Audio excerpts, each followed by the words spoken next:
All right, peace and blessings. This is Depressed Composition, and I'm going to be discussing a little bit about what's been happening since I think most of you last saw me, which was last night. Um, I would not consider this to be a panic attack, but like a wake up call. Now, I wanted to explain this um, as much as as simple as I possibly can without really going overboard, because the more I think about it, the more I want to just hit my head on the wall sometimes. And it's it's it's pretty it's not a good thing, but at the end of the day, I'm gonna be, fine. Much excuse of clicking. I'm trying to upload um the latest video that I've done for the Damage TV channel, and this will be like a little review, but I'll do that. I'll probably do that afterwards. So yeah. Um.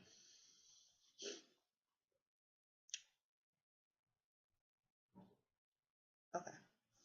So this is before the seasonal change. So this is kind of like, this is actually last year, and last year I experienced what I thought were palpitations, and I actually checked. For some reason, I checked my blood pressure, heart rate. My heart rate was actually um a little over 100, and this is before the medications, before the emergency room.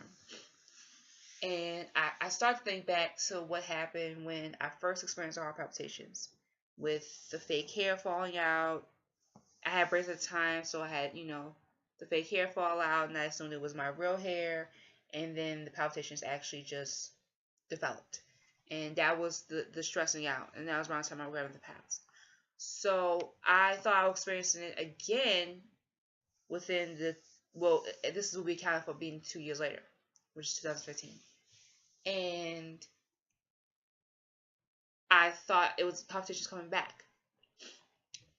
And I checked my heart rate. It was a little over 100, but it wasn't like really like bounced like a basketball. Because that's how I felt it was in my with what came to my heart. It was like bounced like a basketball.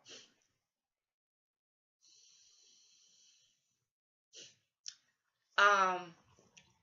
So now it's this morning. And then now I told you this. So this morning I felt those same issues. I don't know if it's the weather or if it's me. I just was not able to sleep at all within this. Well, not within this week. I was able to sleep during the new year, and that. But then when I came home, when it got to those extra cold, like the 16s and 12 degrees, those simple degrees, I just couldn't really sleep that much. And when I looked up seasonal affective depression or disorder, um, sleep deprivation is one of those symptoms. And so I knew I wasn't, tripping or crazy. And it's not really something that occurs most often during the summer for me. I'm usually able to sleep through this whole summer. Without a problem, I'm usually able to do the spring and the summer and the fall too. It's just the winter and I are not good friends. But I was able to sleep today, and I woke up at around maybe it was almost 7 o'clock, and I felt that same throbbing situation again. And I was like, whoa, what's going on here?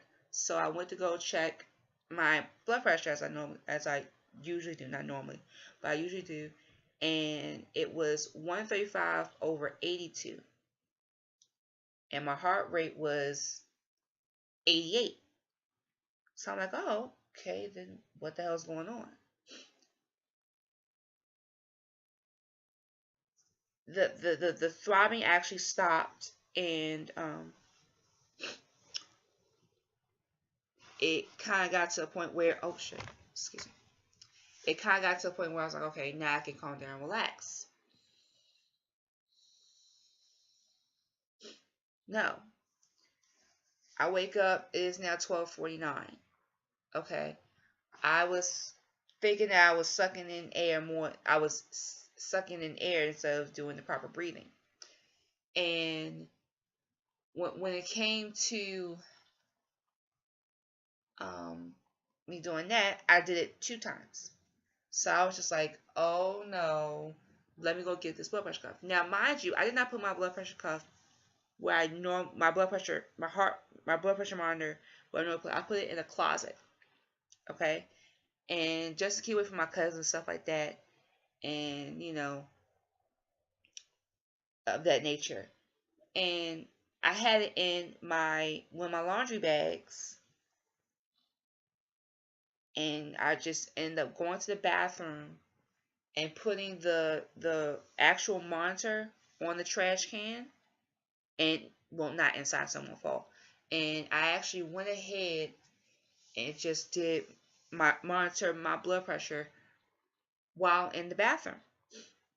I'm gonna be honest, that's not the most most fancy thing. It's not really the most interesting thing I would have done, but I had to know. So my heart rate went from 97 to 87, and then I just keep thinking that, okay, well, maybe that's not a big change. So it went down 10 beats, but it went up, because mind you, it was 88, so it went up 11 beats. Come to think of it, it actually went up. So subtract 97 from, yeah, it actually, let's see, 9 beats, to be honest, because it went from 88, yeah, it went up 9 beats, yeah. So it's going from 9 to 10. So I had to realize that it wasn't drastically changing, because I saw the 78 and the 88 and the 95 and 97, but it never went over. So I'm now understanding that I am the chemicals that are my natural chemicals that help me calm down and relax are calming down my heart rate as well. And usually when I'm not under that much stress, I can feel it, I can sense it. But at the same time, I'm getting the little slight pain in my jaw and a little discomfort, but not a real actual heart attack. And another thing to look out for is swelling. I didn't see any around my feet, around my neck, or my hands. And I didn't feel the strange tingling and all that stuff. So that was pretty good, because I'm so used to seeing people who hear about having heart attacks and not making it, you know.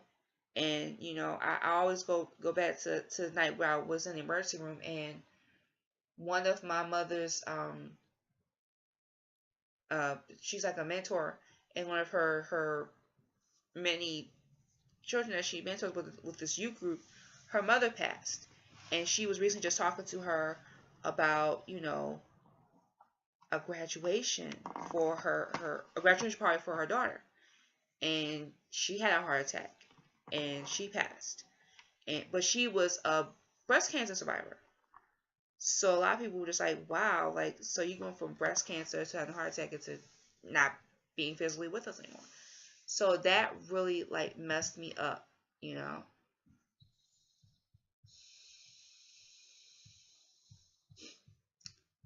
stuff like that. But now I'm at a point where that won't happen if I continue to constantly, not worry about what's going to happen this day or that day or this day. And I have to just understand that it's, just, my my fears that don't look real or appear real trying to become real. And so I started, to realize that this morning, and I'm starting to understand that this is not a battle that I do not want to lose anymore. So from this point on, I have to try not to be so technical on what to do with my body. And as far as my eating habits are concerned, I eat plain crap, especially through this week. I had chicken and pie last night and cookies. Now, if that's PMS, and that's fine, but that should not be a regular meal. Chicken and pie and cookies. How I go from pure protein to just regular sugar, I don't understand it, because I was not really messing with the sugar a lot since I've been on and off the medication. But with Christmas, I kind of gave myself a little bit of a cheat day with the medication. And that prompted me to doze the hell off for 2 hours. I'm glad it was 2 hours instead of like 5 hours. You know what I'm saying?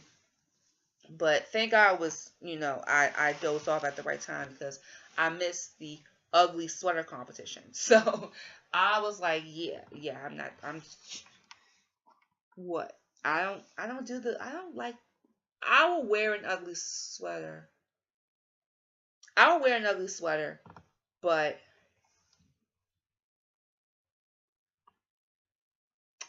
I just don't want to do that craziness, because it's so commercialized now that if we were to do it and put our little twist on it, it'll be, kind of like, oh, now they're trying to do it, but they think it's corny as whack.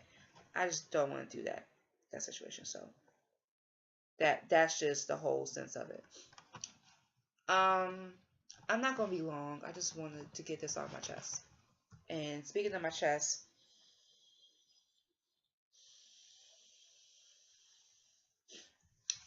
my my lungs are expanding. So I was just really worried about my chest, most of all because of my breast pains. They're not as moderate as they were. They're a little mild. I could still feel it, but they're not as sharp and as intense as they were. So I'm really loving that. And my nose, if you can hear, it's not as stuffy, because I was able to, cough up a little bit of mucus. But it's not pneumonia-like, so I'm definitely good. And it came out clear and not brown. And a lot of people think that, once you cough up a large amount of mucus, oh, it's heavy bound pneumonia. It's not really that. You could be either getting rid of a cold, or, it could be another sign of something else. But in my sense, in my, situation, it's just my allergies. So if I was able to cough up mucus the right way, I wouldn't have any problems with it. So that's just pretty much it. Peace and blessings on this very, very, very mild winter season. And I will see you guys later.